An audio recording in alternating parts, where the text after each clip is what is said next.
Hello, hello.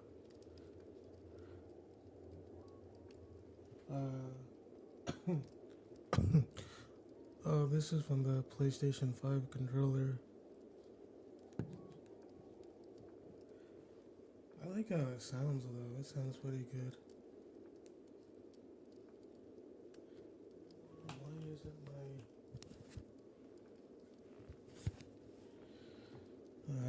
my Razer microphone working? Anyway, no need to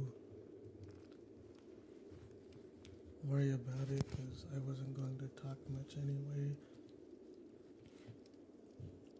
So this is going to be a calm stream today. So I'm going to have the usual lo-fi intelligence, like scary stuff playing in the background, along with dungeons, like Dungeons and Dragons and liminal spaces and like Mario 64 and stuff. So yeah, it's gonna be enjoyable.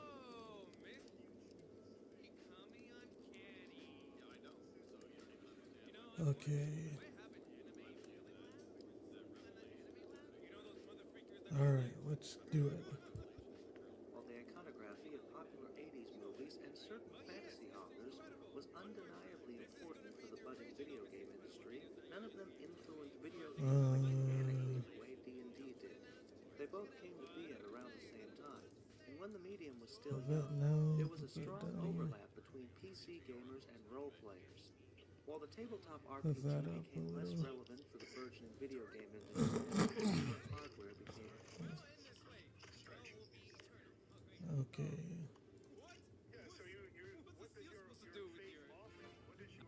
Good, what Well, the? for one, it offers a justification for the I'll possibility put it of raising right an altar. there. Put it right there. Oh, well, how do you know that? Well, tell me what epistemic justification is. Alright. So it's all Well, you said good. it's not necessary. It doesn't apply to that. Then you would know then what epistemic justification is and where it applies. Okay. Tell me. I'm gonna turn off the mic now. Right. So what's the positive grounds for Dungeons and believing and Dragons reasoning? might just be the single most prominent outside influence on video games, while the iconography of popular 80s movies and certain fantasy authors was undeniably important for the budding video game industry. None of them influenced video games mechanically the way D&D did. They both came to be at around the same time, and when the medium was still young, there was a strong overlap between PC gamers and role players. While the tabletop RPG became less relevant for the burgeoning video game industry as So consumer how do we know what's self-evident? Oh, for you. So it's not universal. It's just for you. It's subjective. hardware became more powerful and production values got better, some elements of How do you know D&D it's have self-evident? persisted in the common DNA of RPGs throughout the ages. One such example is the proliferation of sewer levels, which are a popular trope in RPGs regardless of the setting. You can trace the origin of this weird obsession with waste disposal systems back to D&D. Sewer networks consist of long, identical-looking hallways, so they provide a logical context for dungeons. It's not hard to figure out the connection between that and a game called Dungeons and Dragons. So what's your answer to At its core, D&D is about a group of players forming a party to explore dungeons in hopes of finding treasure. The player who is the dungeon master is in charge of making the dungeon appropriately challenging. Most of early computer RPGs were derivative of D&D and tried to convert the experience into the video game format as closely as they could. But they had to make concessions to account for the lack of unlimited interactivity and player freedom that the pen and paper format allows. Thus, navigating through maze-like dungeons played a big part in the challenge of many RPGs developed in the 80s. Even though Western and Eastern RPGs alike started dramatically scaling down the challenge and complexity of dungeon layouts when the genre became more popular in the early 90s, the idea of using branching dungeons as a test of endurance has persisted to this day. The influence that D&D had on level design isn't limited to just RPGs. Austin Grossman cites a module called Tomb of Horrors as an inspiration for a level in Ultima Underworld 2 that he used as a mini prototype for System Shock. I remember one where there was that was kind of modeled. How do you know on the Tomb of system is Horrors. accurate? You're just telling me all these different There was a things, series of like you're undead asserting all witches, this and stuff. What's the system? that was the one I was analyze? I was proudest of. That I felt like I had the most voice in. It was in some way like a mini prototype for System Shock. Doom Have you also ever has read considerably Wittgenstein? You more know how silly maze-like this argument levels than is. modern FPS What's the- games, how as do you both John reduce, Romero and Sandy Peterson had numbers a to your background in perceptions? being dungeon Where in your masters. perception is In the fact, number all of the founding members of id Software played D&D, while the older Peterson designed pen and paper RPGs before he became involved with the video game industry. How do It you wasn't know that you unheard of for perceive God in first-generation particular? game developers to have What a is the background in epistemic designing pen and justification paper of saying that you RPGs were... or tabletop war games. Even beyond that, D&D was very ubiquitous amongst American game developers of the 70s, 80s, and even 90s, so it could have influenced the design of countless games on a subconscious level. After all, Dungeons & Dragons established the entire framework for RPGs as a genre, as it was the first commercially released pen and paper RPG. Central mechanics and core gameplay concepts like classes, hit points, character creation, alignments, basing combat on statistical probabilities, and governing the gameplay with an overarching rule set are all examples of things we take for granted that were either invented or popularized by Dungeons & Dragons. You could even make the claim that it's set in stone how designers collectively approach RPGs in a video game Any of your context. assertions that you've made in the last The 5 first minutes, video you keep games in the asserting RPG things. I'm genre asking were you, straightforward how do we know D&D that that's the case? replications. What's the A few years justification? later, the first commercial RPGs were released, most notable of which were Wizardry and Ultima. They still drew heavy inspiration from D&D, while incorporating some ideas of their own into the mix. Even then, Wizardry is more or less a copy of an earlier D&D-inspired game called Oubliette, while Ultima creator Richard Garrett honed his programming skills in the 70s by making 28 D&D-based games for his leisure, after which he applied the skills he had learned to making the first Ultima I games. said, how do we justify It's harder to gauge to what extent D&D influenced JRPGs, due to the language barrier and the fact that archiving the history and timeline of Japanese PC games has been purely left in the hands of hobbyists. Although the game never reached similar widespread popularity in the East, it was localized in 1985 along with Wizardry and Ultima. But even before that, some enthusiasts had imported copies of Dungeons & Dragons and Western computer RPGs to the country. The seminal Dragon Quest was an amalgamation of Wizardry and Ultima. Though it simplified the interface for consoles, while it is the mother of the JRPG genre, it's not the first Japanese RPG by a long shot, and neither was the Wizardry-inspired Black Onyx, which was released 2 years earlier in 1984. Even before that, there were at least 15 RPGs released for NEC computers, among them a few localized Western games like Telangard, which itself is a recreation of an older game called D&D. I can't say anything about the content and design influence of those games, but I think it's safe to say that D&D still had a significant impact on early Japanese RPGs, even if by proxy through early Western RPGs. Take alignments, for example. D&D categorizes characters into 9 different alignments, which tells us whether they are good, neutral, or evil, and whether they follow a lawful, neutral, or a chaotic philosophy. So there are different forms of good and evil. But the first edition of D&D only had 3 alignments: lawful, chaotic, and neutral. Wizardry used a similar system in character creation, but with good and evil replacing lawful and chaotic. The series was immensely popular and influential among Japanese gamers and game developers, so it's not surprising that both the Shin Megami Tensei series and Ogre Battle series feature alignment systems, as they include moral choices and branching. Another more interesting artifact of D&D's long-term influence can be found in The Dark Spire. It's a Japanese dungeon crawler from 2008 that's deliberately as old school as possible. It closely mimics Wizardry, and thus it uses a similar counterintuitive armor system that's derived from Advanced Dungeons & Dragons, where a negative armor score equals a higher defense. As time went on, Japanese RPGs started diverging more from Western RPGs as the popularity of CRPGs waned in Japan. So many of the more advanced gameplay mechanics seen in later Western RPGs never caught on in JRPGs. The The first known computer RPGs were on a Plato computer system at the University of Illinois in 1975, a year after D&D's initial release, when the game had only sold about 4,000 copies. Plato and similar research computers had a lot of software that was decades ahead of its time, and games were no exception.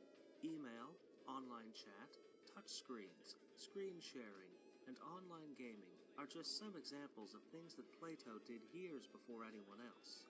Maze War is a rudimentary first-person shooter from 1974 that implemented networked multiplayer deathmatch almost 2 decades before Doom. Other early online games included Empire from the same year, which is a multiplayer arena shooter that can have up to 30 simultaneous players, while Spasm, which is also from '74, did the same thing in 3D, although the game world was divided into 4 planetary systems that could each have up to 8 players on them at once. Avatar from '78 had up to 60 simultaneous players and is one of the earliest MUDs, a precursor to MMORPGs. It's also likely the first game where players got to distribute their own stats. So even before the Fairchild F, Atari 2600, and Odyssey 2 were released, ambitious and groundbreaking games were being developed on campus computers by university students. Among them, dungeon crawlers were a popular genre. Pedite 5 is credited as the first one, though predated by a game called M199H that was deleted.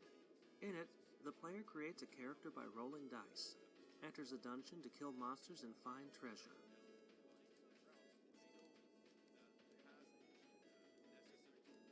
Pedite was followed by D&D, whose creators had played Pedite and wanted to improve upon it. It starts similarly by you creating a character whose stats are randomized by a dice roll.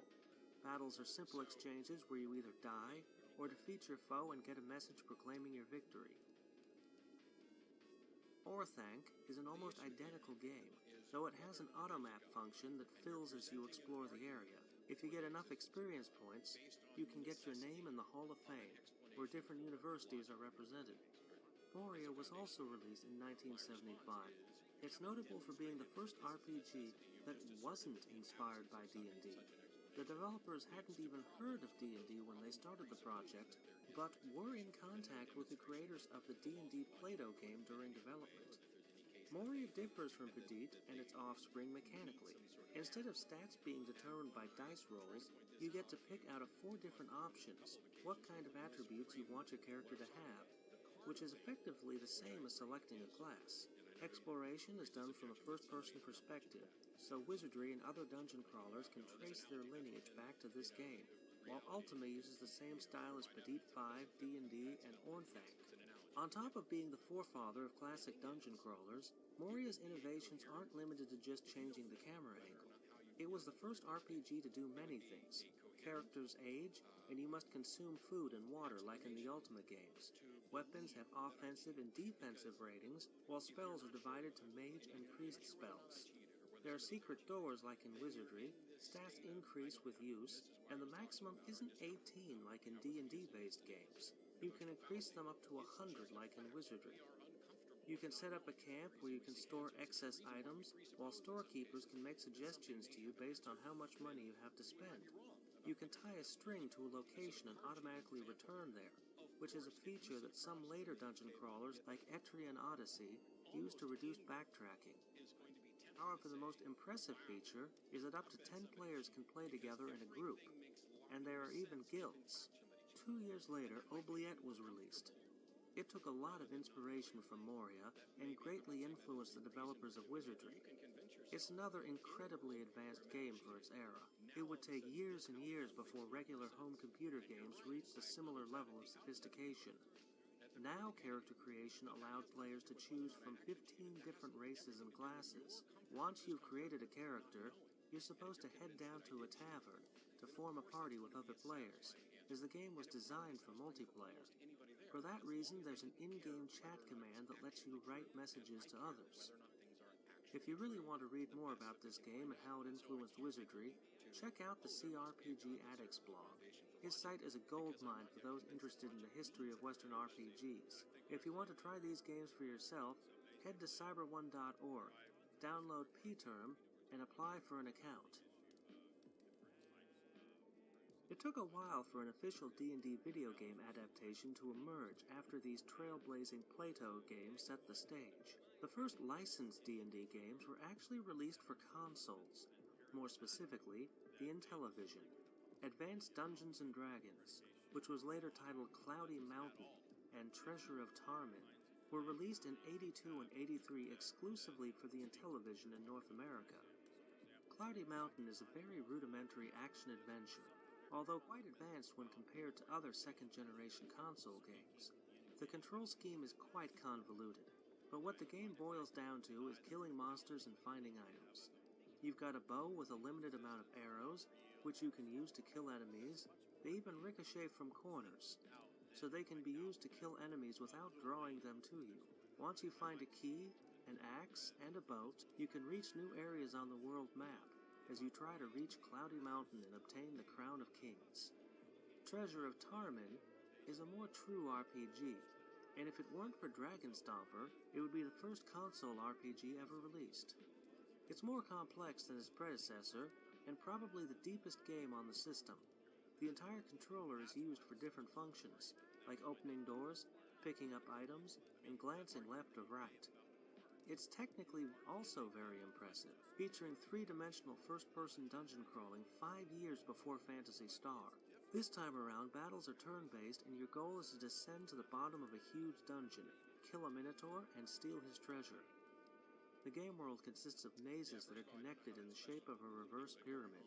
You can bring up a map to see where you are, but if you want to know where you are within individual levels, you'll have to map them by hand.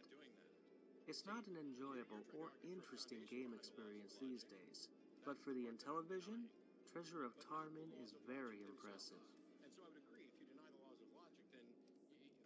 For some reason, it took 5 years before another licensed D&D game was developed. I haven't found out the reason why game developers didn't get the rights earlier, but it took until 1987 for Strategic Simulations to acquire the rights to develop games using the Advanced Dungeons & Dragons license. After they released Pool of Radiance in 1988, the words SSI and D&D became synonymous for years, as the company released over 30 D&D games between '88 and '95. SSI was founded by Joel Billings in 1979. Joel was a wargaming enthusiast, so it should come as no surprise that they made a name for themselves developing strategy and simulation games, particularly one set in the World War II time period. In the mid-'80s, they started developing RPGs, like the Fantasy series, and Wizard's Crown, which is one of the first tactical RPGs. It uses a top-down perspective to incorporate movement and positioning into turn-based battles. This influenced the development of Pool of Radiance a lot. Pool of Radiance is one of the most important RPGs of all time. It was so popular that it spawned an entire line of RPGs called the Gold Box series, as all of the games came in golden boxes. The Pool of Radiance engine ended up being used in 11 D&D games, including the first graphical MMORPG, as well as in 2 sci-fi RPGs. After the series had run its course, SSI released Forgotten Realms Unlimited Adventures in '93, which is an RPG construction kit that lets players create their own gold box adventures. Adventure Construction Set, and even the first Japanese edition of RPG Maker, predate the game, so it's not the first of its kind, but you could still see it as one of the first games developed with user-created content in mind. For a game to spawn 2 groundbreaking spin-off titles and 8 sequels in the time span of 5 years, it must have done something right. For essentially being the first proper D&D video game, Pool of Radiance did a lot of things right. Although it's down to personal preference, you could easily make the case for it being the best RPG released before the '90s. What makes this such an outstanding game is how advanced it is for being such an early title. While contemporary games such as Starflight and Ultima 5 had amazingly complex and advanced gameplay mechanics and writing, Pool of Radiance's chief accomplishment is how well it balances relatively deep mechanics with fun gameplay and functional UI. While it took a while for me to get accustomed to the UI, I can personally vouch that the Gold Box games are still enjoyable to play, even for newcomers. In fact, they're easily some of the most well-aged RPGs from the '80s. However, it's worth noting that later Gold Box titles added a new feature that makes them a bit easier to get into, which is why I'll mostly use footage from Champions of Krynn in this video. In Pool of Radiance, you have to manually cast healing spells to replenish health when you're resting, whereas later games automated this process. It removed a lot of tedious repetition from the gameplay. But let's back up a bit and see how the game starts before delving into the more technical details.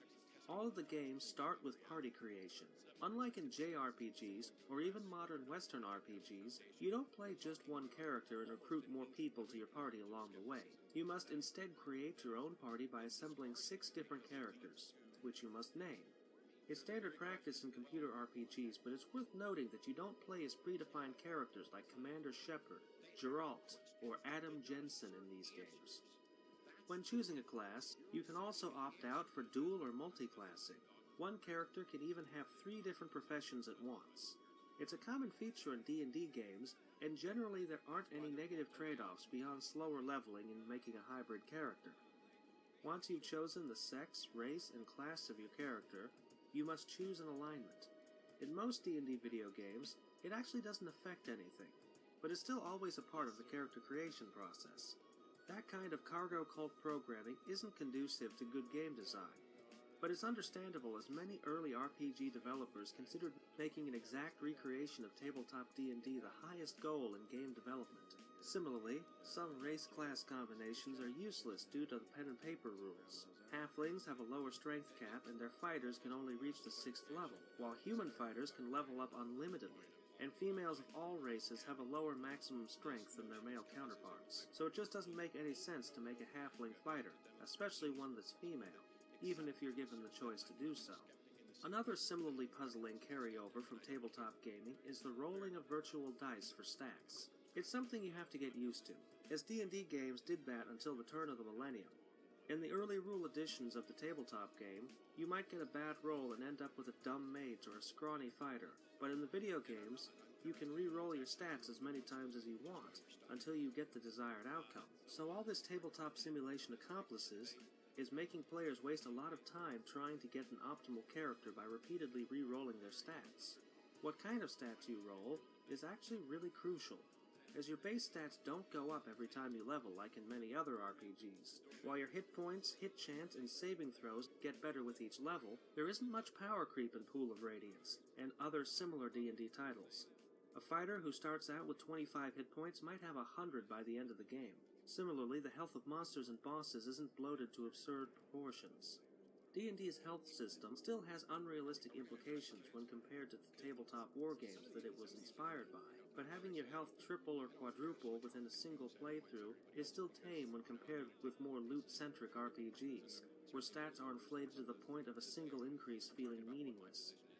A unique part of the Gold Box character creation process is crafting your own character's portraits and sprites.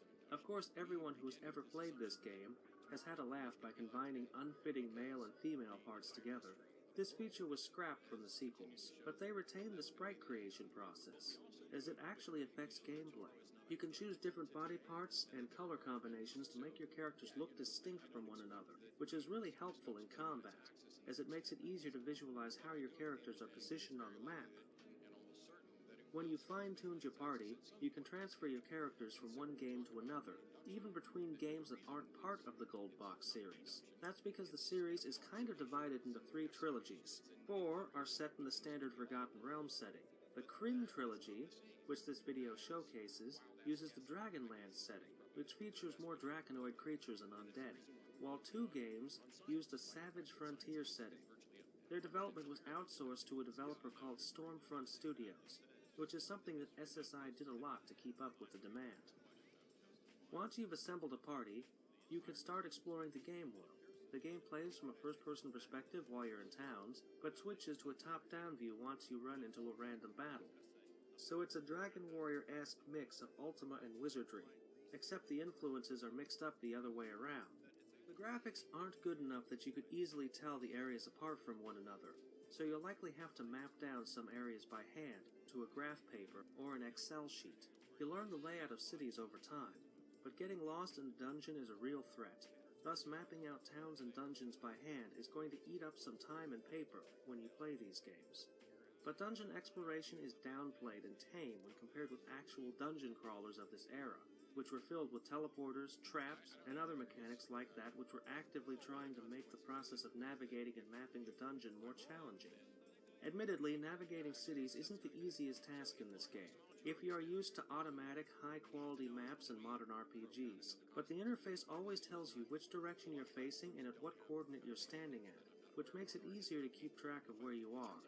There's even an in-game map, which is a technically impressive feature for an 8-bit RPG to have, but it only shows the layout of the room without any kind of atlas, so it isn't really enough to go by. But at least this feature lets you move around while staring at the map.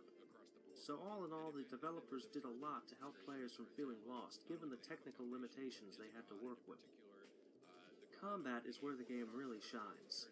For the longest time, the Gold Box games were considered to have the best battle system out of any RPG. Battles are turn-based, and they incorporate both grid-based movement and inventory management into the mix. You can move your characters around on the battlefield, and positioning plays an important role in battles. Rogues can backstab enemies for extra damage. Equipped shields don't protect against attacks made from the side or back. You can't use ranged weapons if there's an enemy standing in an adjacent grid, and there's friendly fire, so you must be careful not to throw area effect spells in areas where they might affect your party members. Line of sight affects spells and arrows, which you can use to your advantage by hiding vulnerable characters behind terrain. While all these features might sound obvious, you'll have to keep in mind that having things like line of sight affect gameplay weren't a given in RPGs back then.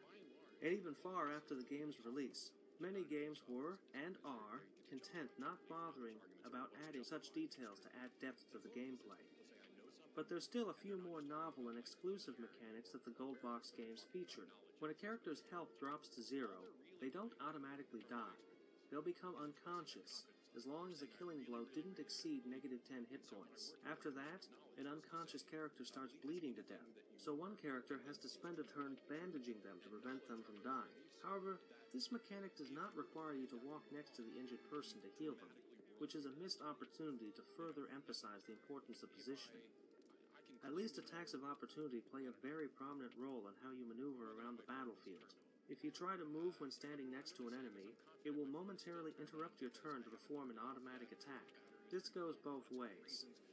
It makes protecting your spellcasters extremely important, because if they get surrounded even by just one enemy fighter, they might get struck dead just by attempting to back up from that situation. Some enemy types also affect your positioning. Certain draconian enemies explode upon dying, damaging everyone around them, which can cause a chain reaction. Others turn into stone, which can temporarily disarm your melee fighters as their weapons get stuck. Snakes can poison you, which is a big deal in this game, so you want to keep your distance and try to kill them with spells and arrows. And undead enemies can drain your level, which I found out the hard way. And as it's a real RPG, character stats also influence their movement. Dexterity increases initiative, which determines who'll get to move first, while strength affects your ability to carry items. The heavier your armor and inventory load, the less grids you can move on your turn. A strong character can carry more items and thus move farther away than a weak character, who becomes encumbered by that same load of items. Speaking of inventory, you can access it during combat. You can use consumables or change your armor and weapons in the middle of battle. Most often, you'll use this to switch between your ranged and melee weapons, as bows and slings have a very important function in these games. Spellcasting isn't instantaneous, so when an enemy starts casting a spell, you can try to interrupt it by shooting an arrow at it, if said enemy is far away or covering behind fighters. Certain spells like Hold Person, Sleep, and Stinking Cloud can incapacitate enemies. Incapacitated enemies die from just one hit, so while your hard-hitting warriors are swinging swords at the front lines, you can change the weapon of your mage or cleric from a staff to darts and score instant kills by throwing them at sleeping enemies. Spellcasting differs quite a lot from modern RPGs. Mages aren't long-distance damage dealers that constantly bombard enemies with spells. While later on they could learn how to cast fireballs and lightning bolts, it's their disruptive utility spells that makes them valuable, while warriors deal the bulk of the damage. A single magic missile deals a pitiful amount of damage, and you can only cast a few of them at lower levels before you have to rest. In fact, at low levels, mages are almost useless, as beyond casting a few spells, they can't really do anything, but they become more and more useful as they level up. That's how magic works in D&D. As there is no mana that you can replenish, you can memorize a set amount of spells, which you are able to cast after sleeping. While that encourages you to spend your spells carefully, it's also one of the mechanics that doesn't quite make sense in a video game context. If you unexpectedly run into a dragon boss, you'll likely get incinerated. So you'll load a save, memorize protection from fire, buff your party with all possible protective spells, and then step in the door. Not being able to react to new challenges and improvise strategies diminishes the tactical depth of the game, but that's how these games work. Players can adjust the difficulty of the experience by regulating how often they rest. When you rest in a dungeon, you might get ambushed, but you still have the option to take your time and replenish your resources that way as much as you want. Anyhow, spells are divided into different levels. You can gain more spell slots the higher your level becomes. So whereas you might only be able to cast 2 level 1 spells when you start the game, by level 5 you can cast 4 level 1 spells, 2 level 2 spells, and 1 level 3 spell. Even fighters don't start off as all-powerful killing machines, especially at low levels. You will miss more than you'll hit. Sometimes it can take minutes to kill just one enemy. It's ridiculous. That's the thing about this game. It's not built for instant gratification. It's a slow burn. But when you stick with it and see your characters grow from weaklings to almost killing a dragon with just one hit, it's very satisfying. Over time, fighters will gain additional attacks, cleave, which makes them automatically hit the next enemy if they deal a killing blow, and their attack accuracy will go up as well. That's how D&D is balanced. At low levels, the combat is more unpredictable, while your damage output becomes more stable later on due to the way dice probabilities work. That's why fans of the genre tend to specify low and high level D&D from each other. If you don't like the former, you can play one of the sequels where you start off as a high level character. While the battles are genuinely engaging and deeper than in many modern RPGs, they can start to feel drawn out and tedious due to missed hits and a laborious control scheme. The UI is user-friendly thanks to these on-screen verb prompts, but aiming your attacks, moving items from one person to another, and memorizing spells can all feel more like work than they should. That's because the game was developed for the Commodore 64, which didn't really use the mouse. Pointing and clicking would have made performing many of the tasks easier, but as it is, you interact with your keyboard quite a lot. There actually is a quick combat option that will automatically solve battles for you, but that can mess with your resource management, and it doesn't remove the tedium of manually selecting to attack targets in hard battles, where you can't put the game on autopilot. For the most part, combat works fine using the arrow keys, but you have to use the target key and then select the target if you want to attack diagonally. The later games fixed this problem by automatically targeting the nearest enemy when you use the aim command. The UI isn't really all that hard to get into. It's the mapping process and note-taking that will be the larger culture shock for those used to modern RPGs. There is no journal feature, so every time you have an important conversation, it's a good idea to write down where to go and what to do. Another technical inconvenience is the fact that much of the storyline must be read from the manual, as the developers had to save disk space by doing so. Every now and then the game prompts you to read Journal Entry 11 or Bar Tale 5, which you must look up from the journal. It was common back then for manuals to contain information that couldn't be fit inside the game, as doing tutorials and things like that was unfeasible with such memory limitations. The realism of it, and realizing that we could make a cool decision and change the medium, because I could feel that this worked in a way that things hadn't worked before in the medium, despite the fact that I ripped it off from a pool of radiance. Gold Box games effectively tell most of their storylines through these journal entries, which are numbered so that you can't just read the entire storyline in advance. Wasteland actually featured an alternate storyline about a Martian invasion in its manual, which never happens in the real game. That's one way to fool players who try to cheat. You also have to check the damage values for weapons from the manual, which is unfortunate but understandable. And since you can't name your save files, you must be cautious and not get them mixed together. Generally speaking, in old PC games, it's a good idea to have multiple save files. One save file for cities, and a few temporary saves that you can alternate between when you're exploring the dungeons and other dangerous areas, when there's a risk that you might get permanently stuck if your party gets wiped out. Pool of Radiance isn't an easy game to get into these days, but I retain that the learning curve to depth and enjoyability ratio is really good. All the mechanical advancements the developers made make sense, and most of them are intuitive to understand rather than some complex rules that would just make the experience more obtuse. But I still recommend the sequels over the original, as they added some new classes and races to character creation, improved the graphics, and more importantly, streamlined the resting process. They also have a less annoying form of copy protection. The first game uses a device called the code wheel, which you have to use every time the game boots up. As if that wasn't enough, every time you die you have to reboot the game and do it again.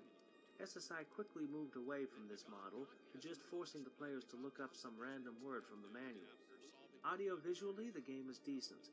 The DOS version hasn't got any music, so you can just listen to music or podcasts without subjecting your ears to ear-grating 80s DOS tunes. The sound effects are quite sparse, and they aren't bad.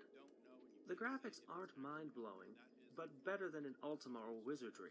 It may not look like much now, but back in '88 the Gold Box games marked a new era for RPG development as they included dedicated artists. You can easily tell what's going on in battles, and the occasional story segments featured some really good 8-bit pixel art.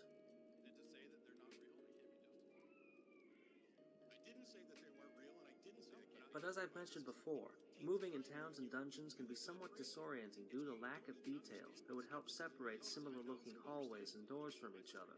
Sometimes you even have to search those identical-looking corners of the dungeon for secrets. But honestly, you'd be surprised how quickly moving through areas you've previously visited becomes instinctive. There are a few features I failed to mention so far that are worth mentioning.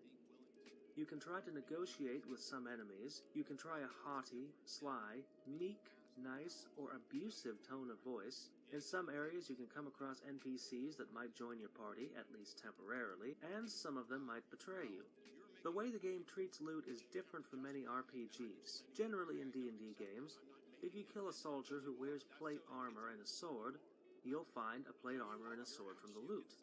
If you kill 5 similar enemies, they'll all drop the same stuff. You can't pick up every single weapon dropped by enemies, otherwise you'll become encumbered in no time.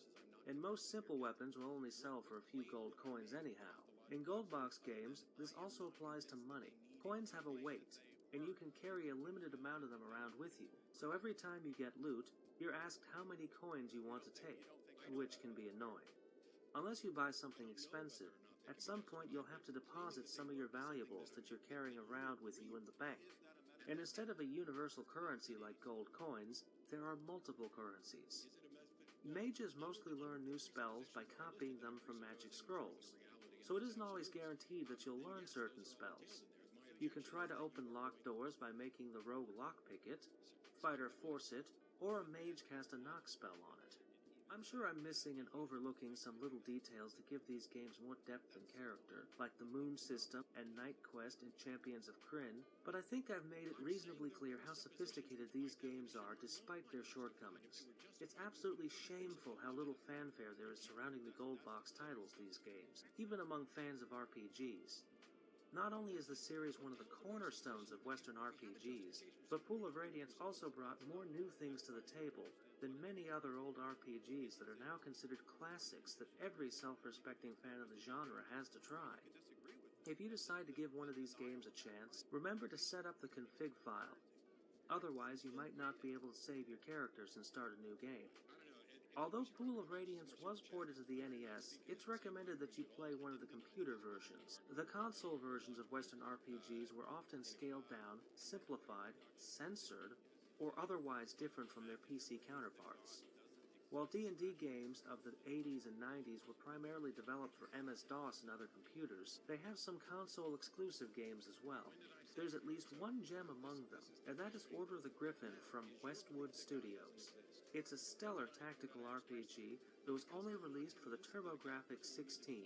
I covered this game on my video on underrated tactical RPGs, so I'll just rehash and summarize that mini-review here. The game uses first edition rules where different races act as classes, and there is no character creation, as you can only choose 4 pre-made characters of your liking to your party. So while it's slightly dumbed down in comparison, it still offers a good gold box-esque experience, combining first-person dungeon crawling with tactical turn-based combat. The gameplay is really similar, while the graphics are a lot better, which makes navigating towns easier. While those who've already played the Gold Box games might find this game a bit lacking, it offers good training wheels for those who are intimidated of jumping straight into Pool of Radiance. Even beyond that, it's just really good for being a Western RPG on a 16-bit console. You can count the good ones on one hand. Westwood also released Warriors of the Eternal Sun for the Mega Drive that same year. I don't own it, so I can't comment on whether it's any good or not, but it looks really similar to Order of the Griffin. While the Gold Box RPGs were the lifeline of SSI between 88 and 92, it also tried complementing those releases with other D&D games that offered different takes on the IP, to appeal to both action and strategy gamers. Earliest examples was the launch of the Silver Box series, a line of action RPGs by US Gold. First of them was Heroes of the Lance, a clunky side-scroller so bad that it's already been torn to shreds in an AVGN-style review eons ago.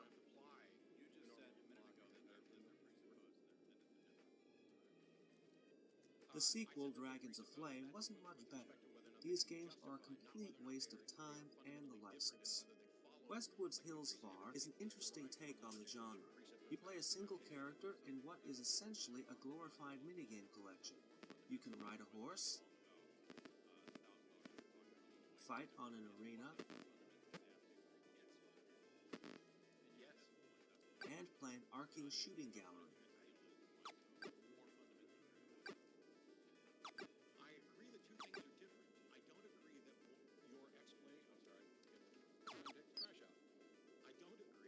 Towns and caves are explored from the first-person perspective, while the game switches to an over-the-head view when you enter buildings. Something that would have really benefited the Gold Box games is this large map that makes navigating the city easier. But the most notable feature of Hillsfar is the in-depth lock-picking minigame.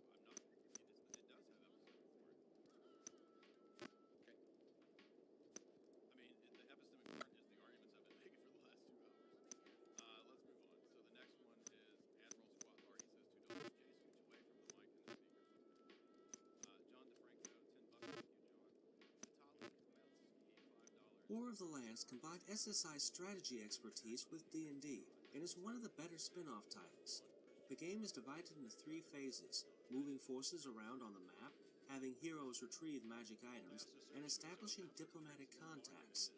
It's a strategy game rather than a tactics game, so I don't really like it. But the graphics are clear and the UI is sensible, so I'm sure that those more fond of the genre will find enjoyment from this title. Dragon Strike is another title that takes place on Krynn. It combines the flight simulation genre with a fantasy theme. In it you play as a dragon rider armed with a lance, whose goal is to clear levels of flying enemies. You can occasionally breathe fire and claw enemies below you.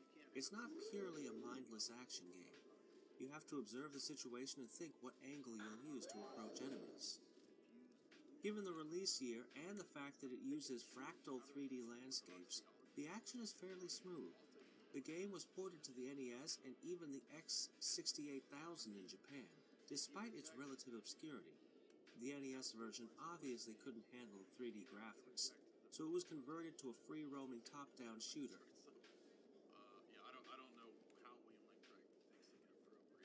Shadow Sorcerer is another attempt by US Gold to make an action-y D&D game, and it does a far better job than the previous tries. In it, you control a group of pre-made characters who are running away with a group of rescued slaves from a pursuing dragon army. While exploring the world map, you occasionally see descriptions of the area or get prompted to read the journal. Like in Gold Box games, this makes it easier to get invested in the adventure, even if you have to use your imagination. But the interesting part is the combat. It happens in real time, but is paused when you issue orders, making it a premonition of things to come. Unfortunately, moving around units is slow and imprecise, but it's still a marked improvement on Heroes of the Lance.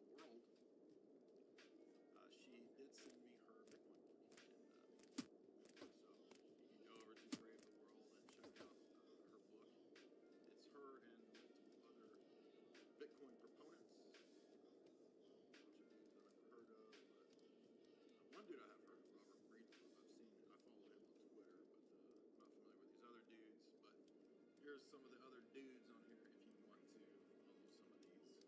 Eye of the Beholder had a large impact on dungeon crawlers in the early 90s, and it was popular enough to get 2 sequels. It's like any old dungeon crawler with party creation, grid-based movement, and a first-person perspective, except that the combat happens in real time, and there's a large focus on different kinds of switch and pressure plate puzzles. If you've played Legend of Grimrock, you've played Eye of the Beholder. Actually, this game didn't even invent real-time dungeon crawling. The seminal Dungeons of Daggerath had real-time combat back in 1982, and Eye the Beholder itself is mostly a D&D reskin of Dungeon Master, which came out 3 years earlier. As for the gameplay, you control the entire party in real time by using a point-and-click based interface. By clicking the weapon of your character, you use it. Each has a cooldown period, so you must alternate between characters. The problem with this system is that spellcasting is very cumbersome, and your back row characters can often be useless. Although you can throw objects, there just isn't much depth to battles beyond kiting and mashing your front row fighter's attack button. It's a massive step backwards from the Gold Box games. While the battles could occasionally be drawn out in them, here the real-time combat isn't visceral enough to be satisfying like an action game, but it's fast enough that you haven't got time to think through your actions, as you're stuck using the mouse for actions. Controlling an entire party in real time just wasn't a feasible thing to implement with the hardware limitations of the time. So instead they scaled back and dumbed down the combat in an attempt to make it more smooth and manageable. That's actually a really annoying feature of Amiga-era dungeon crawlers. They were so enamored with the concept of mouse-driven UI that they didn't give players the option for using keyboard shortcuts for anything. While this simplification made the genre more accessible when compared to some older titles that used half the keyboard for mundane actions, these point-and-click driven UIs are awful for real-time combat, where you have to control multiple characters at once. This trend of real-time dungeon crawlers was partially responsible for causing a dark age period for CRPGs. But this doesn't mean that nothing good came out of these games. Eye the Beholder is still a classic dungeon crawler with sound and graphics that were really good for the time. And monsters are also well detailed and animated. Interestingly, the Sega CD version has, in addition to a voiced intro, a new soundtrack, which is composed by Yuzi Koshiro. I wouldn't recommend this version though, unless you've got a Sega-compatible mouse. Otherwise, moving is a pain as you have to do it by clicking. Dungeon Hack combined Eye the Beholder with the roguelike genre, and it did it 3 years before Diablo was released. Instead of a party, you just created one character to explore randomly generated dungeons. It works quite well as a time waster. Since you're only controlling one character, you can easily jump in and out of game sessions due to the disposable nature of procedural generation. Terrible atrocities, like the genital mutilation of little girls. He rightly declares, if only one person in the world held down a terrified, struggling, screaming little girl, cut off her genitals with a septic blade and sewed her back up, the only question would be how severely that person should be punished. After the Eye of the Beholder engine ran its course, SSI released Dreamforge Entertainment's Ravenloft, Strahd's Possession, which was quickly followed by Menzo Berenzin and Stone Prophet. These games moved the real-time gameplay from dungeons to outdoor areas, and shrunk down the initial party to just 2 characters. The advent of CDs allowed for voiced intros and more atmospheric music, and the visuals are a big step up from the later Gold Box titles.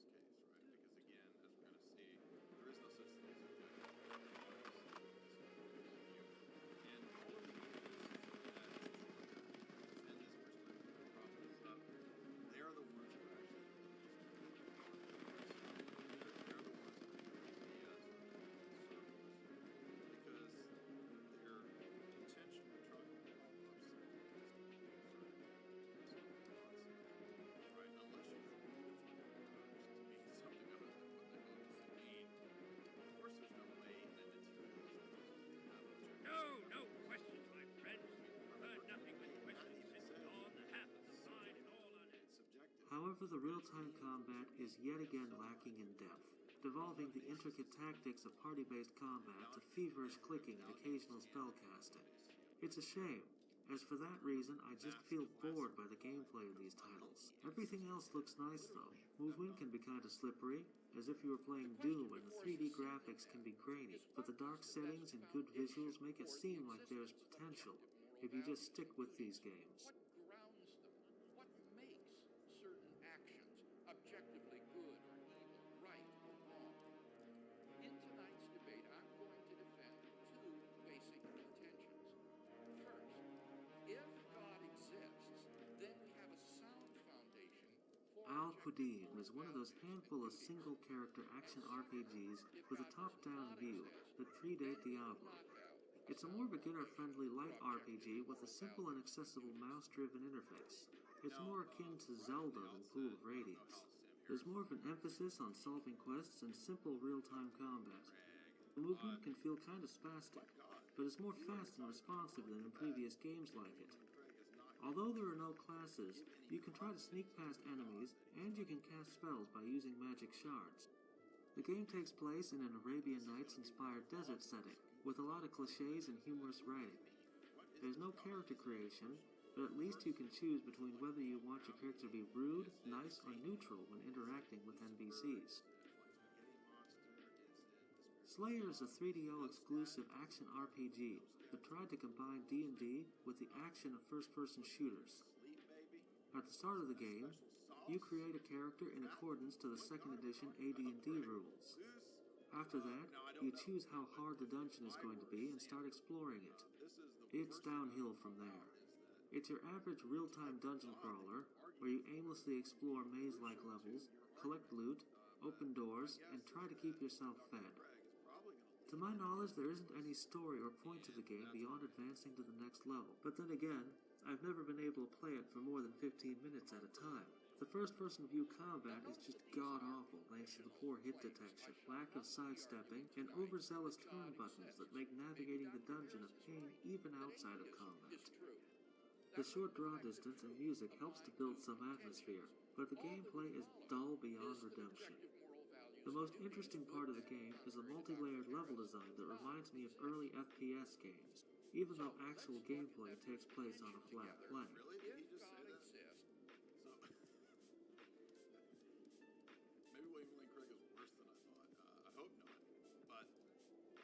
Dark Keep was released a year later, this time also for Windows. I've never played it, but I've read that it's even worse than Slayer. Thankfully, not everything released post-92 was half-assed action RPG dreck. Dark Sun Shattered Lands shone the light of turn-based combat and skill checks during the dark age of CRPGs. I've got a full-fledged review of this game on my channel, so if you want a more in-depth summary, check out the description for a link. Dark Sun was released in 1993, and it feels like the next-generation version of Pool of Radiance, and for all intents and purposes, the engine was meant to be the successor for Goldbox. Obviously, the graphics and sound were updated, but the interface was also changed to be more accessible. The entire game uses an Ultima 7-style top-down perspective, so there's no more first-person dungeon crawling nor need to map the game by hand. The interface is mouse-driven, which makes it easier to learn and faster to use, while the battle system retains the depth of the Goldbox series. You could use the game as an early example of a sequel that's more pretty and streamlined. Party size was shrunk down to 4, and some features that were present in the Goldbox games have been removed, such as banks. But the gameplay is as tactical and enjoyable as ever, perhaps even more so thanks to the more efficient interface and sound effects that accompany your every attack.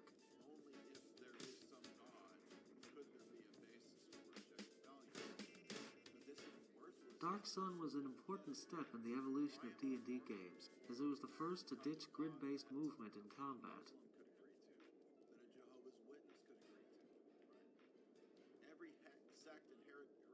As you can move around and aim your spells and combat more freely, the game feels more modern than its contemporaries.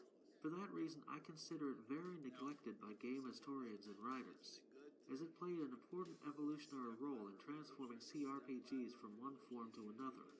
While Ultima 7 and Darklands were more foundational for isometric RPGs, Dark Sun was one of the first to provide smooth tactical combat from an isometric perspective. It's also a very good RPG in general. Out of all the early D&D games, it's the one I've enjoyed playing the most. The graphics are beautiful, the combat is easy to learn but tactically involving, and the hostile desert setting is a breath of fresh air. The game is also non-linear and features multiple solutions to some quests, which also helps to make it feel like the missing link between dungeon crawlers and games like Fallout. A year later, it got a sequel called Wake of the Ravager, which even had voice acting. Hurry! You must come with me to the Veiled Alliance. An evil has crept into Tyr which will destroy us all. I have seen it. In my original review, I wondered why Dark Sun isn't more well known.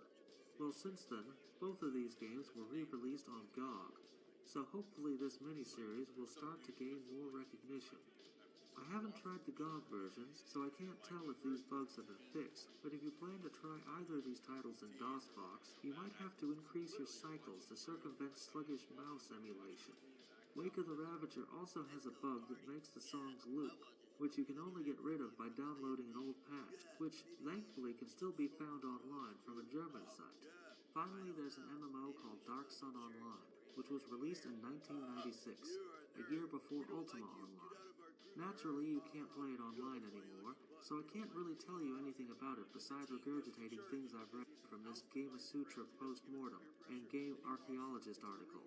I'm fascinated to hear stories about this game, so if you've ever played the game or know someone who did, please share your stories in the comments section.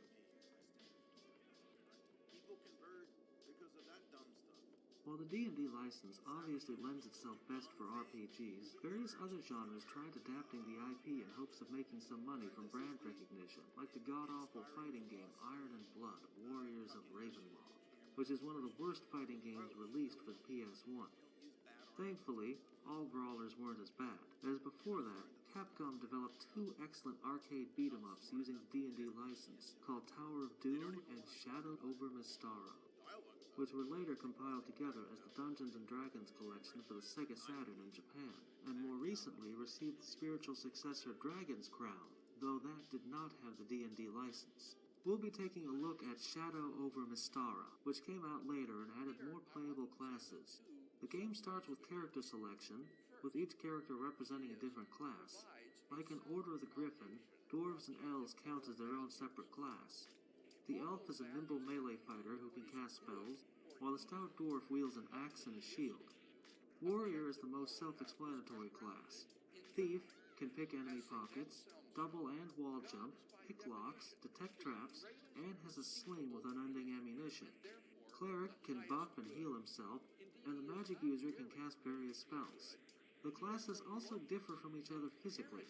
Some are faster, while others are slower. Warriors have the most health, while mages have the least, and mages and thieves can't wear shields nor armor. All classes have their own unique melee attacks they can perform by doing button combinations, and they all have their own unique area of effect attack, which drains a little bit of health, which is a common mechanic in beat-em-ups. What really set these games apart from other side-scrolling beat-em-ups is the extensive amount of items available. There's one button that's dedicated to scrolling through your spells and items. Some classes can also use a shield to block attacks, and there are consumables that you can shoot or throw at your enemies, like fire bottles, throwing axes, wands that cast spells, and a bow which you can shoot. In between levels, you can replenish your stock by buying more weapons. If you find materials from levels, they can be crafted into special items. There are also stat-boosting magical items and gear with magical properties that you can equip by looting them, such as boots of levitation and various rings which offer protection against certain elements, cast spells, and can summon a familiar. Helmets, robes, and armor reduce your AC. Shields with special properties can block fire, ice, dark, and dragon breath attacks. Magic scrolls unlock higher-level spells. Potions give temporary boosts, and numerous high-level weapons are more powerful than your starting weapons. Another unique aspect is that there's a lot of text for an arcade game. You can even name your characters, and every now and then, the levels branch. Characters also level up, which is only fitting given the D&D theme. All in all, there's a lot of RPG elements in this game. The hack-and-slash combat might upset some purists, but since it's an arcade game made by a Japanese developer, I don't see this game as a threat to the integrity of D&D games. As a beat-em-up, it's really good, and actually a fairly good representation of core mechanics in an arcade context.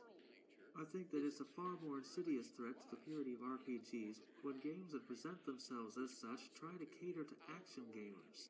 This is a beat-em-up with action RPG elements, rather than an action RPG with beat-em-up elements, which separates it from Diablo clones and games like Bastion.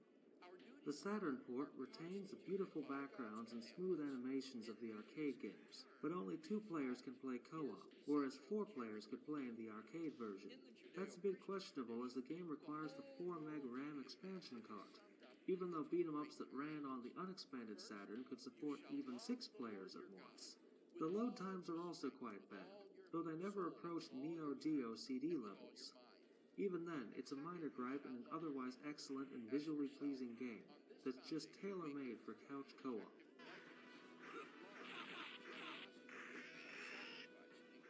Before we move to the next big chapter in the history of D&D games, there are still a handful of strategy games we need to take a quick look at. During this time period, something important happened, as between 95 and 96 the D&D rights went from SSI to Interplay. Well, the last game in this chapter was released by Sierra, who had secured the rights to an obscure setting called Birthright. First up, there's Spelljammer, Pirates of the Realm Space, one of the most exotic D&D games ever made. Unfortunately, I've never been able to get the game to work because the copyright protection won't let me play, even when I use the correct password. It's a shame, as from the outset, Spelljammer sounds really interesting. It takes place in a space setting, where the player character ends up from a regular medieval D&D world through happenstance. Wikipedia classified this as a mix of tactical RPG, strategy, and adventure, and it uses the Goldbox engine for combat. One interesting detail about the strange Spelljammer setting is that it features a race of creatures called giant space hamsters. Later, the Baldur's Gate series featured a rather famous character called Mince, who believes that his pet hamster is a miniature giant space hamster. Fantasy Empires was developed by Silicon Knights of Eternal Darkness fame, and from what little I've played, it looks like a solid, Master of Magic-esque turn-based strategy with decent gameplay and good animations. You start the game by making a character in classic D&D fashion, but instead of dungeon crawling, you'll spend your time developing an army, conquering lands, and making treaties with your rivals. Apparently, if you break said treaties, that can change your alignment. Stronghold combined the city-building genre with D&D, while Blood and Magic was the first real-time strategy game to use the D&D license. Though the untrained eye can't notice the fact, especially in Blood and Magic, the D&D influence is negligible. Compared to newer RTS games, the pace is far slower. Not only is the action slow, but gaining mana and building things also takes time, and must be manually transferred to a blood forge. With it you can create more golems, which can transform into different buildings and fighting units. The game world is divided into grids, with each different surface type giving bonuses and penalties for attack, defense, and movement.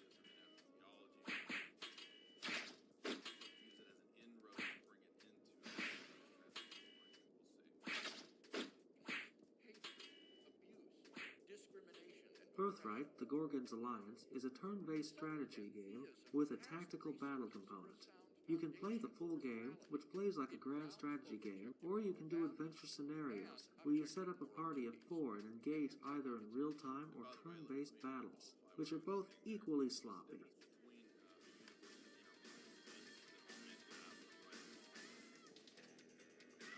My liege?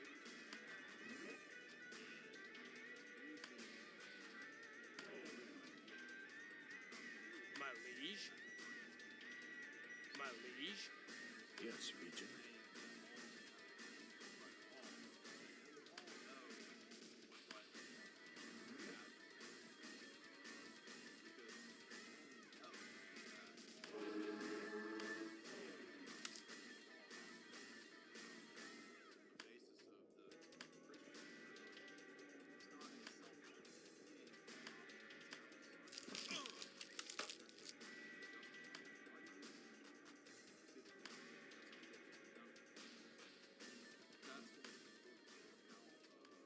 Larger scale strategy where you control an entire kingdom and tinker around with taxes and a million other things that you've got to keep in check isn't really my area of expertise, so I can't comment on whether or not Birthright succeeds as a 4X game, especially after only trying it once without reading the manual.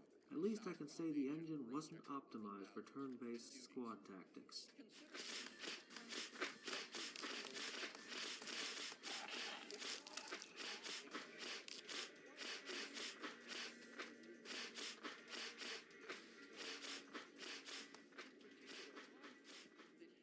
BioWare's Baldur's Gate is one of the most important titles in the history of Western RPGs.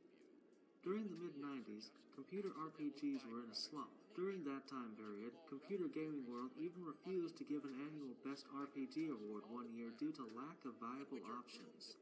While a few notable titles such as Daggerfall and Realms of Arcania were released during those years, some predicted the death of the whole genre.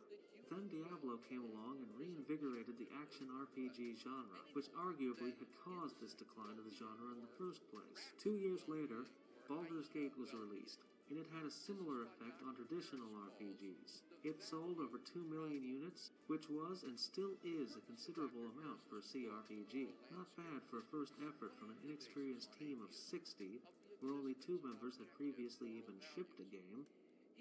How did a developer that had only 1 game under its belt even acquire the rights to make a D&D game? They didn't. Their publisher, Interplay, had purchased the rights for using the Forgotten Realm and Planescape settings earlier. Interplay's first D&D game was called Descent to Undermountain, which got its name of using the same engine as the Descent series. Meanwhile, designers at BioWare discarded their idea of developing an MMO called Battleground Infinity and started converting it to a single-player RPG in the Forgotten Realms setting. Descent to Undermountain ended up being a colossal flop, while Baldur's Gate unexpectedly became the breadwinner out of the two, and thus its Infinity engine ended up being used in all future RPGs developed by a division at Interplay called Black Isle Studios, whose key members founded Obsidian Entertainment after being laid off from Interplay in December of 2003. All in all, there were 5 games which used the Baldur's Gate engine. They're commonly referred to as the Infinity Engine games. That list includes Baldur's Gate 1 and 2 and 2 expansions, Planescape Torment and Icewind Dale 1 and 2, which also received 2 expansions. Out of that group, both Planescape Torment and Baldur's Gate 2 are often considered to be the best computer RPGs of all time, so you could say that the legacy of the engine overshadows the actual game. While it has its devotees, the first title isn't actually as interesting as the succeeding games, so I'm going to divide this section of the video into 3 parts. First, I'll talk about the common characteristics of the Infinity Engine games and the Baldur's Gate series, with a larger emphasis on the second game, as most of my footage is from it. The second part will cover Planescape Torment, and the third the Icewind Dale series. The defining feature of Infinity Engine games is pausable real-time combat. While Darklands was the first game to implement this style of combat, Baldur's Gate popularized it and was the first game to adopt D&D rules to such a system. You control an entire party of characters in real time, but you can pause the action at any point you want by pressing the spacebar. This way you can change your commands at a moment's notice and adapt your strategy on the fly. In theory, this system combines the best aspects of both turn-based and real-time combat, as it removes unnecessary waiting while maintaining the tactical depth present in turn-based games, where you control multiple characters at once. While it superficially resembles an RTS game, under the hood the combat still functions with the same logic that the turn-based tabletop game uses. Every 6 seconds count as a round, and 1 turn consists of 10 rounds, thus spell durations are in turns and rounds, while damage values are counted with dice rolls that the computer automatically performs. For example, a Fireball spell deals 1d6 damage per caster level up to 10d6, meaning that at first it deals the damage you get from rolling a 6-sided dice, while at high levels, it counts together the rolls of 10 6-sided dice. So the combat isn't deterministic, as your spell's damage output can range anywhere from 10 to 60 depending on your luck.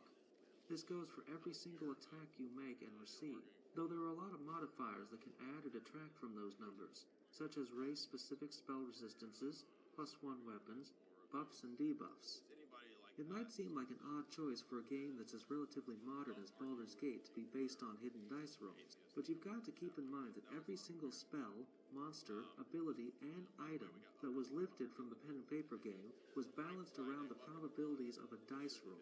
Implementing a new system for their video game adaptation would have forced developers to reinvent the wheel.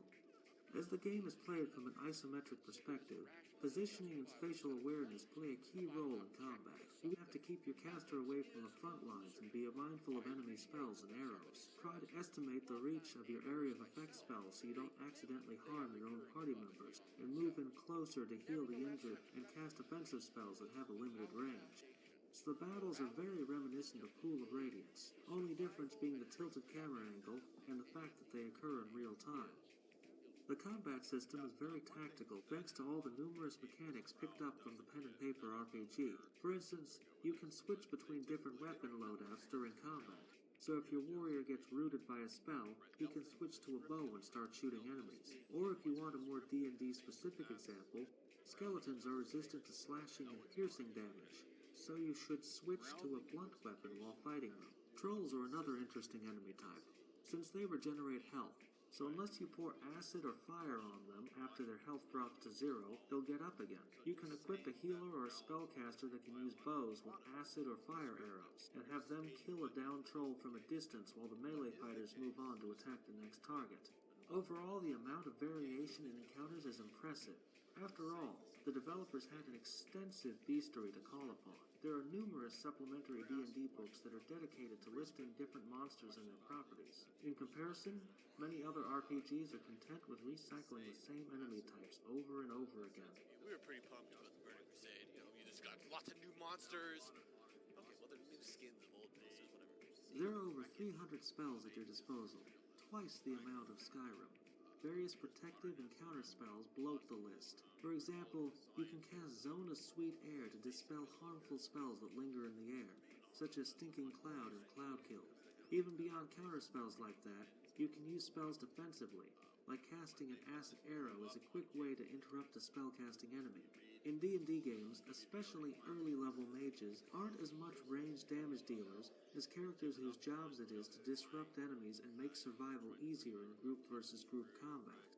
For some reason, the game doesn't visually highlight the area of effect for spells, so casters also have to be cautious to avoid friendly fire. While the spell list is impressive, it isn't fully utilized due to the way spell memorization works. I must question the validity of this mechanic in a video game context, as all it does is hinder your ability to react to tough encounters on the fly, as it's a safer bet to fill your slots with spells that work in most situations, rather than situation-specific counterspells and buffs that are rarely necessary. But this is a problem that persists in all faithful D&D video game adaptations. To point out something positive in turn, there's one cool detail about spellcasting that's specific to Baldur's Gate. Each spell school has its own Latin incantation that the caster recites before casting. Can I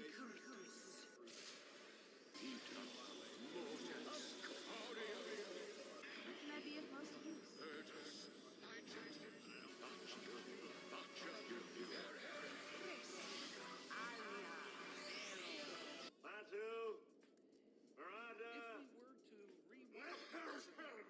The gameplay also has little touches like that, which help to increase the game world's verisimilitude outside of combat. Even if many of said features were already implemented in earlier CRPGs like Pool of Radiance and Ultima.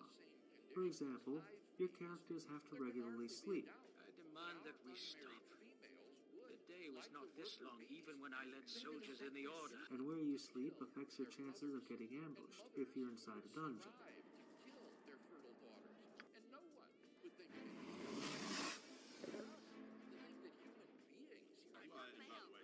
I shall go forth at your command. Point the sword, and I... Special.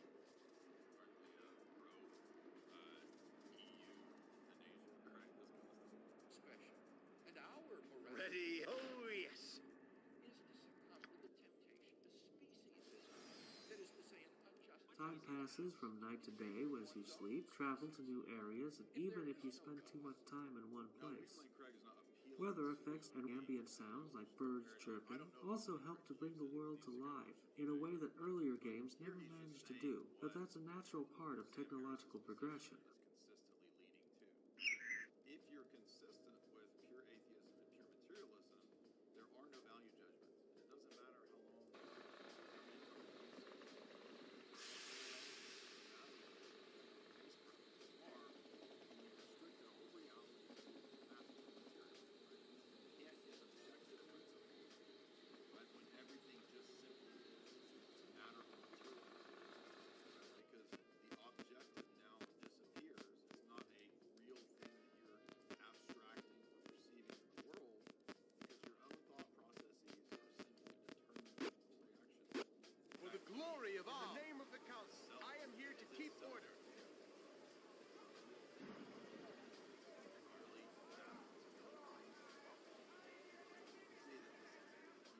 Carrying too many heavy items slows down and eventually encumbers your character, and how much they can carry scales based on their strength. Then any reason to regard as the herd morality evolved by Homo sapiens as objectively seems to have been removed. Take God out of the picture, and all you see is white speck of dust beset with delusion of moral grandeur. Richard Dawkins' assessment of human worth may be depressing, but why, on atheism, is he mistaken when he says there is above no purpose, no evil, no good, nothing but pointless indifference? Yeah, I mean, this is what they always say. Real interaction. You can attack anyone you want, including your party members, but killing innocents might adversely affect your reputation, or make your paladin lose his class. What is your will? Feel my sting. Ready, of course. And Michael Butler was debating the head of the, I'm listening. Very well. Space Federation of Weirdos or something. What's up? Fine by me. A real thing. And we were standing, I've told this story before, we were standing around in a Huh? circle and we were talking to the atheist, his minion there, and he said, you guys are scared to admit that everything... You also can't move items from one character's inventory to another if the characters are standing too far apart from each other. Yes, of course, and I have no fear As you will. saying to which responded, then don't you ultimately think this conference is meaningless? Yeah, sure. Ultimately, I'll bite the bullet. Something you need. Of course. Itself is pointless. Rogues can also perform actions like hiding in shadows, stealing from people, picking locks, detecting and disarming traps. Weak, won't admit and man up to the fact that life is nothing, nihilist, and meaningless. When combined with the ease of party splitting that the mouse-driven UI allows, you can create the kind of gameplay moments that totally should be commonplace in adventurous RPG games, but really aren't. Like you can send your lone rogue to burglarize a house while your lawful paladin obliviously waits outside, or you can use a quick character to lure an enemy group into an ambush.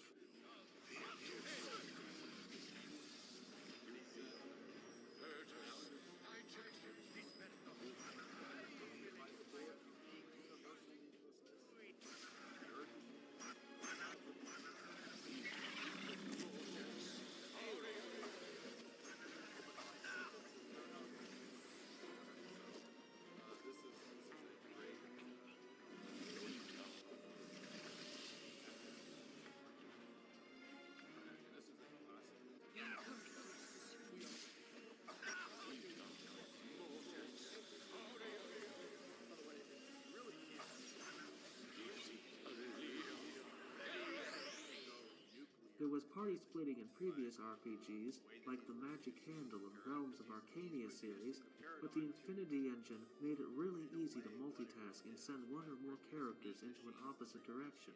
Another form of party management that adds a bit more depth to the game is the ability to talk to NPCs with different characters, which might yield different results based on their sex, charisma, and race. Just name what you want. Hello. Sam, he didn't make sentences if we were the because do you understand that I'm ready for always willing to try.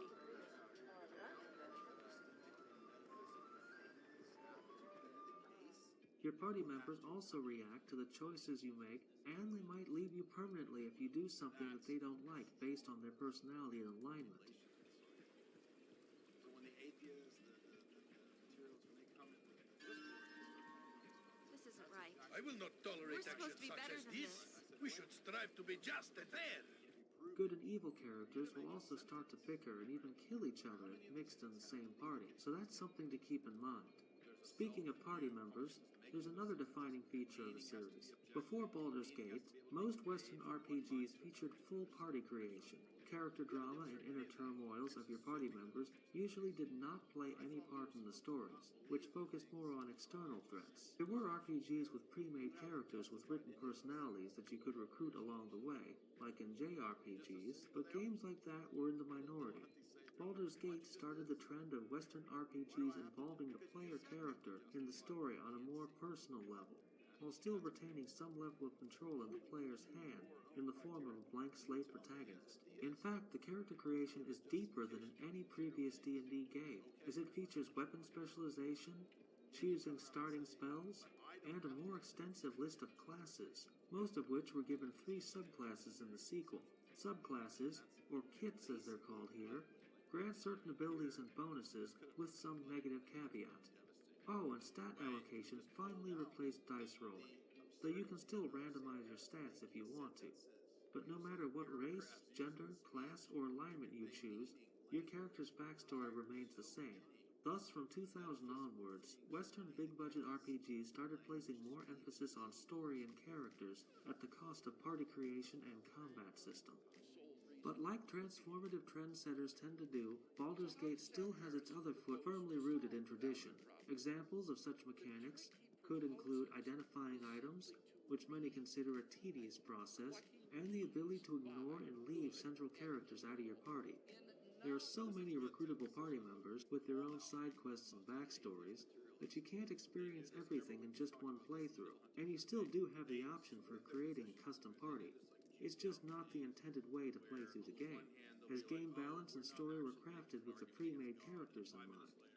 Baldur's Gate 2 is known for its colorful yet believably written and flawed characters, which you can even have romances with, which became the hallmark of BioWare games.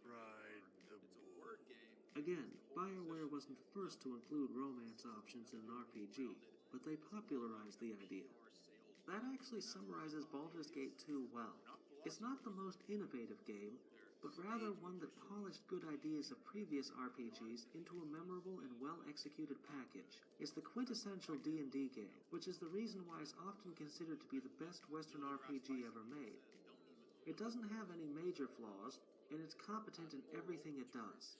It hasn't got the best combat, character progression, or story and writing, but it's good in all these categories. That doesn't sound like a growing compliment, but the fact is that CRPGs are such a complex and ambitious genre that most of the highly revered fan favorites have big flaws or deficiencies due to the realities of game development. Many CRPGs excel in some aspects while being underdeveloped in others. Often, if the writing is good, the gameplay is subpar, or vice versa. Technical difficulties and bugs are also common in non-linear and reactive sandboxes. But Baldur's Gate 2 has everything. A good story with memorable characters, a tactical combat system, and diverse encounter design. Satisfying character development and party management, non-linear structure and replayability, lengthy campaigns with tons of quests and content, beautiful pre-rendered backgrounds, efficient and user-friendly interface, and good voice acting and sound design.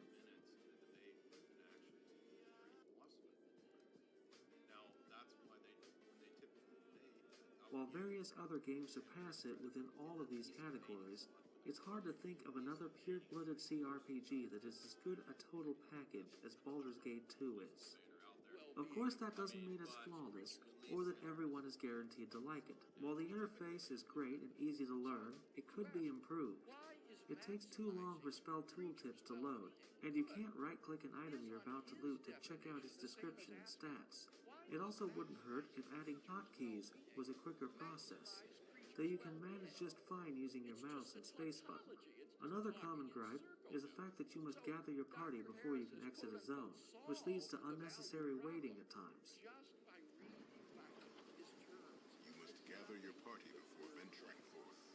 You must gather your party before venturing forth. You must gather your party before venturing forth. I have value because I agree. You must gather your party before venturing forth. And I have value because my ancestors. I can let all this noise and crowds for very good reasons.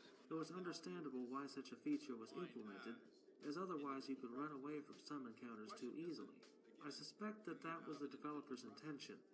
However, it's the real-time with pause combat system that people tend to disagree with the most. While it is one of the better examples of using such a system in an RPG, and the combat is still way above the standard of newer BioWare and Obsidian games, real-time with pause still has its problems. Some of them inherent, while others are caused by D&D rules and programming. Pathfinding issues can be really annoying, and the AI is more brain-dead than in turn-based games. Yeah, just like a computer code. Making an analogy here, Spurs. Just like a computer code, it's going to limit and delimit what the system. And because the combat mechanics are based on invisible hidden turns, rolls, and timers, that can mess with you. Like when trying to cast a heal spell, the seamless nature of real-time combat makes it unpredictable and chaotic, and you often have to constantly pause and repause the game to reissue orders as you react to the behavior of your enemies.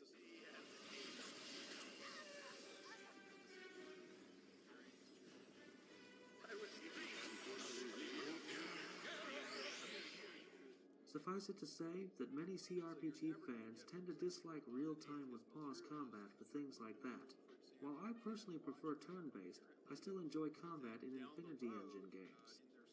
There's one Infinity Engine feature that's worth a mention before we look at Planescape Torment, since it's kind of its expertise. The itemization is great, as there are a lot of unique weapons and items with their own backstories. When you inspect an item to see its properties, you can often read about the history of the more powerful and unique weapons. If you don't pay attention, you might equip a cursed, unremovable magic belt which changes your character's gender. Some weapons also have unique chance on-hit effects and other magic qualities, which sometimes can make them more valuable than nominally more powerful weapons, at least in certain situations. Having stuff like that makes you think carefully about what weapon to use in which encounter and how to develop your character and party is something that adds a lot of depth and enjoyment to any RPG. I feel the opposite in Pillars of Eternity, which is the spiritual successor of Infinity Engine games. Getting loot wasn't satisfying, at least on low levels, as every item was balanced in such a banal way that getting new gear felt meaningless. You can see the same phenomenon in World of Warcraft.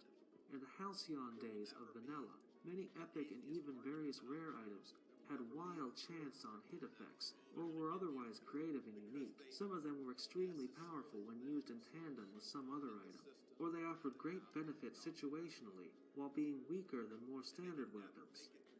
In the expansion packs, the developers started placing more and more emphasis on game balance, and as a result, the itemization became really homogeneous. Every single item felt like they were balanced on some Excel function, following a strict formula, which boiled the player's choice down to, do I want the sword of 4 strength and 8 stamina, or 8 strength and 4 stamina? That really sucked the fun out of getting new items, and made everything feel more disposable and samey, which coincided with loot getting easier to obtain, and memorable designs becoming rarer. Early World of Warcraft, or older RPGs in general, were balanced, but that's what makes them fun. If you don't know what you're doing, you might create a character that's very unoptimal, if not practically unplayable. But on the other hand, smart players who understand the mechanics are rewarded for cleverly exploiting the system.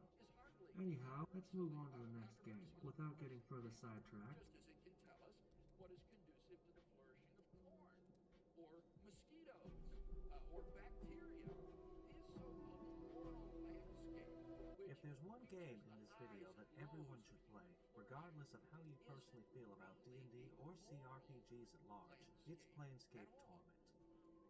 It has a very unique setting, and it's often regarded as one of the most well-written games of all time. It not only transcends the D&D license, but the entire genre itself. Saying that the storyline is amazing would still be selling the game short. The writing is just so much better, even when compared with most competently written and highly praised video game narratives. But because the story is so integral to the experience, I had to restrain myself from writing a larger appraisal, because I don't want to spoil anything important. I should also point out that I captured the footage using a widescreen patch, so the areas look way more zoomed out than intended, and you'll see the Bandicam icon flashing periodically due to some compatibility issues that I couldn't get fixed. With that out of the way, I guess the best place to start is by giving a synopsis of the story. You play as an immortal amnesiac, commonly referred to as the Nameless One. He wakes up from a mortuary, with his memory lost and skin filled with scars and tattoos that urge him to find a man named Farad. The main character doesn't even know his name. It's the player's job to find out how he became immortal and how you can undo the process. The Nameless One loses his memory every time he dies. The story features philosophical undertones, and it centers around the question, what can change the nature of a man? Over the course of the game, you come across people and events that were affected and shaped by your past incarnations. Some of them were evil, others good. Some stark raving mad. Some of them were men of great importance. Others might have died in a ditch only days after being resurrected. That concept of multiple past personalities fits in well mechanically, as it's a role-playing game that allows you to role-play as an evil character if you don't want to be a polite goody-two-shoes, or even a neutral pragmatist. Having untold past incarnations leave their mark on the city makes for some really fascinating story moments. For example, at one point you'll find an important item that belongs to you, only to find out that it's locked by a mechanism written in some obscure language. No one knows what it says, so you'll have to find a linguist, who tells you that his dead father was the only remaining person who knew that language. Turns out your past incarnation killed him, presumably to protect the secrets of that item. Your character isn't called the Nameless One only because he's an Hello. Hello. It's moments like that which really turn this into an unforgettable gaming experience. Interesting and mind-blowing twists are numerous, and it's easy to stay invested. Hello. Because it's a personal tale, rather than a tight plot about saving the entire world. Yeah, let's just do this for a while. The game world is incredibly unique and full of exotic races, competing It sounds basically the same, too. It's kind of more comfortable. Wait, so why is the controller working but not the... Tanari, Abishai, and Githzerai. Writer Chris Avalon intentionally set out to subvert age-old tropes and tired RPG cliches. But to his credit, the game doesn't feel like a pretentious deconstruction of the genre or anything like that. It's just a very densely written and original RPG that takes place in a strange world filled with bizarre creatures. You can spend hours reading up on different races, factions, events, and just chatting with people. There's even a university where you can listen to lectures. Somehow, the writers managed to make attending a class a more engaging task than most action-packed set-piece moments in AAA games. That's all thanks to the perfect blend of interesting fantasy setting and sharp writing that makes high fantasy relatable through a mix of dialogue that makes characters multifaceted and believable in a story that tackles moral and existential issues and philosophical concepts. Torment mostly takes place in a city called Sigil, which sits on top of an infinitely tall spire at the center of the multiverse. It's connected to various other planes by an endless amount of portals that can be anything and activated in all kinds of ways, which is an idea that was seen a year later in Harry Potter. As the city is a central hub, it's filled with all kinds of different races, as we've already established. There are also 5 joinable factions, which all have their central beliefs and core values. Usually games that feature factions force you to pick a side. It's all optional here, but getting to know what different groups believe is still interesting. Some of the things they say hold relevance even in our modern world, where many are in search of an all-encompassing life philosophy to bring guidance to their lives and reduce existential angst.